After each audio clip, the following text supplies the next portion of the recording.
Eu creo que xa me manifestei, no Consello anterior sobre, por exemplo, cando Trump amenazou a España, non me gustou nada, me parece unha bravuconada, e creo que non ten ningún dereito a amenazar así un país soberano. E, por lo tanto, a mí hai moitas cosas de Trump que non me gustan, pero dito isto, volvo a decir que formamos parte de alianzas e respecto ao resto de consideracións que vostede facía, non creo en absoluto que se estea facendo seguidismo de Trump dentro do meu partido. Se está mantendo unha postura lóxica e a que creo que hai que manter neste momento. Lóxicamente, cando me preguntan pola postura do meu partido, eu falo polos órganos que nos representan a todos.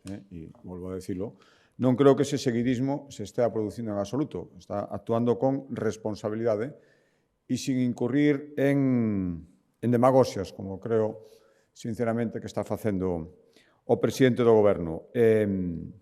Xa o que fagan persoas concretas terán que responder cada persoa concreta. Terá que tería moito sentido ensuiciar o que fai persoas determinadas que non nos representan a todos, representan o seu ámbito ou, dende logo, non o que podamos pensar no Partido Popular de Galicia.